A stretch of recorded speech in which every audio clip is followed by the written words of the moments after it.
everyone! Who hasn't heard of Roald Dahl? Roald Dahl is one of the most prolific modern writers in English.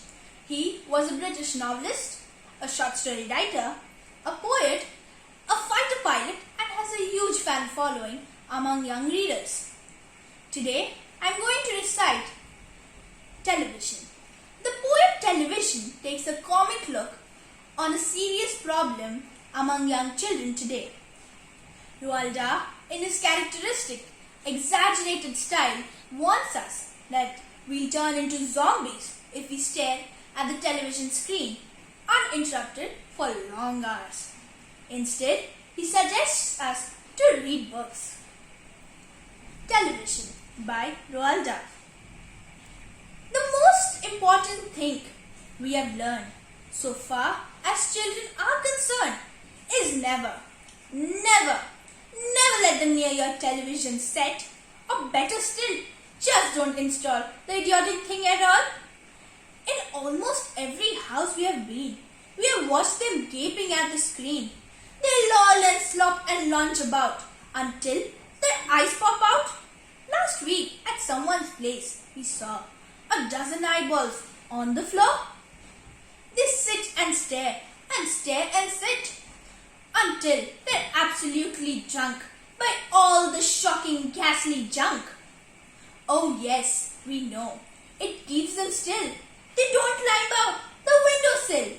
They don't fight, kick or punch. They leave you free to cook the lunch and wash the dishes in the sink.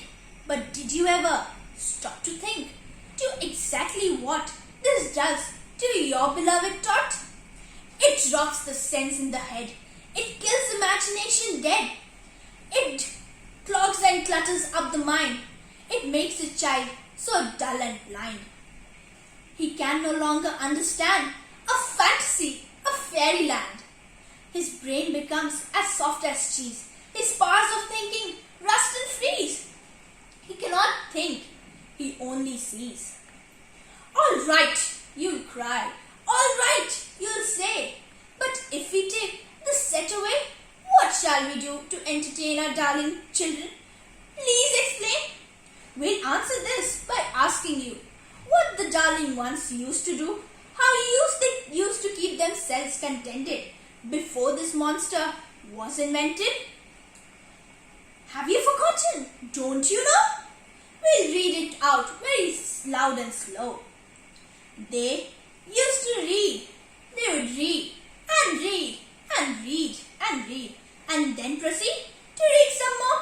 Great Scott, gadzooks, one half their lives was reading books. The nursery shelf held books galore and books scattered up on the nursery floor, and in the bedroom beside the bed, more books waiting to be read. Such wondrous, fine, fantastic tales of dragons, gypsies, queens and whales, and treasure isles and distant shores, where smugglers rode with muffled oars, and pirate wearing purple pants, and sailing ships and elephants, and cannibals crouching round the pot, and stirring away at something hot. It smells so good. What can it be? Good gracious, it's Penelope. The younger ones had Beatrix Potter and Mr. Todd, the dirty daughter, and Squirrel Tunkin, Pigling Bland, and Mrs. Twiggy Winkle, and just how the camel got his hump and how the monkey lost his rump, and Mr. Toad, and bless my soul, there's Mr. Rat and Mr. Mole. Oh, books, what books they used to know, those children living long ago.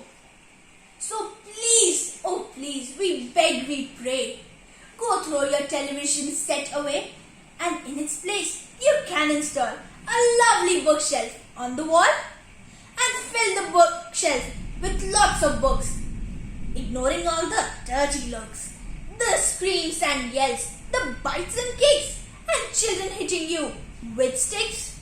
Fear not, because we promise you that in about a week or two of having nothing else to do, they'll now begin to feel the need of having something to read. And once they start, oh boy, you'll watch the slowly growing joy that fills their heart. They'll grow so keen. They'll wonder what they'd ever seen in that ridiculous machine. That nauseating, foul, unclean, repulsive television screen. And then each and every kid will love you more for what you did.